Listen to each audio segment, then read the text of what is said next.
अब कबीर साहब कहते हैं, कबीर पिछले पाप से हरि चर्चा ना सुहावे,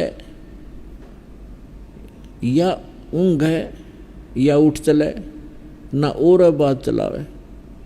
जैसे हमने देखा कई बार किसी भगत को हम साथ ले जाते हैं गुरु जी के सत्संग में, ऐसे कह सुन के प्यारते हैं, कोई जान पहचान का शर्म शर्म से आ जाता, तो थोड़ी देर तो बैठता सत्संग सुनता, फिर या तो लटके लेने लग जाता नू, फिर उसका हम छेड़ते, सो मत नू का चल लाएंगे चल, मतलब कुछ काम याद आ गया, ये वो ना तो आप सुने हमने ना हमने सुन दे, क्यों उसके पाप ना टिकन दे। कबीर साहब कहते हैं, कबीर पिछले पाप से हरिचर्चा ना सुहावे, और कह ऊँगे और कह उठ चले, ना उरे बात चलावे।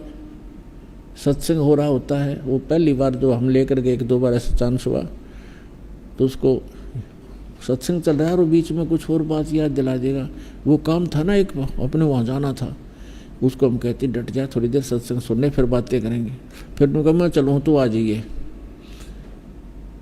अब जा भाई, हम तो नहीं उठ सकते क्योंकि हम तो जिस उद्देश्य से आए वो काम करेंगे करेंगे। तो हमें पता था भगवान के उस थर्मामीटर से पता लग गया था कि इसके बुखार है अभी। तो कबीर साहब कहते हैं, कबीर पिछले पाप से हरिचर्चा ना सुहावे, और कह ऊँगे कह उठ चले, ना और बात चलावे। और फिर वही प्राणी देखे हमने, 1-2 बार ऐसे आए, फिर क्योंकि तो एक इंजेक्शन लग गया, सत्संग में आ गया, 10-20 मिनट भी बैठ गया प्राणी, तो भी नरम हो गया उसका पाप है। और फिर वही आदमी है 2-2 घंटे न एक टक देखते रहते हैं, आगे और क्या सत्संग होगा, आगे और क्या बताएंगे गुरुजी। कई बार तो ऐसे होता है, अरे थोड़ा ही सत्संग हुआ आज तो भाई, 2-2.5 घंटे को भी ऐसा लगता है जैसे थोड़ा ही सत्संग हुआ।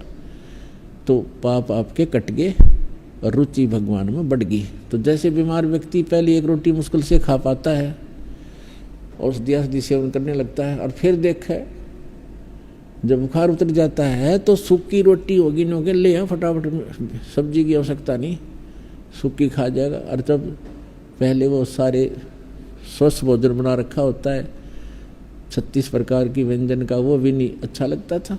तो पुण्यात्मा सत्संग में आने से, ये तत्व ज्ञान सुनने से हमारे युगों के पाप नाश होते हैं।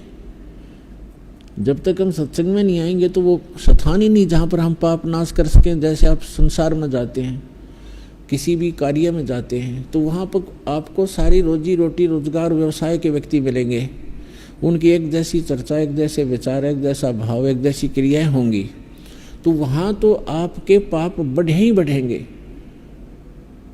अब ठीक है, काम भी करने पड़ेंगे, फील्ड में भी जाना है, और सब कुछ हमने करना भी पड़ेगा, लेकिन उसके लिए तरीका बताया है। जैसे आप प्रतिदिन कपड़ा पहनते हो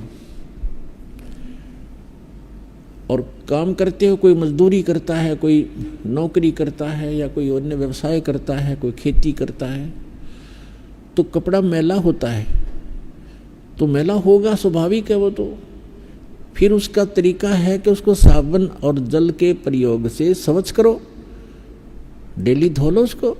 तो ठीक इसी प्रकार जब तक हम भक्ति नहीं करते, जब तक हम सत्संग रूपी इस सरोवर में नहीं आते और राम नाम का साबुन हम नहीं लगाते, तब तक तो हमारा ये अंतःकरण रूपी शरीर, ये चोला जो है अंतःकरण, ये मैला मैला हुआ था, पाप ही पाप इकट्ठे होते। अब हम सत्संग भी सुनते हैं, स्मरण भी करते हैं, दान भी करते हैं, तो हमारा जो मैला तो होना ही है, स्वाभाविक है, लेकिन वो साफ भी डेली हो रहा है। इस प्रकार से हम उन करोड़ों पापों से बचे रहेंगे और वो संग्रहित ना होंगे।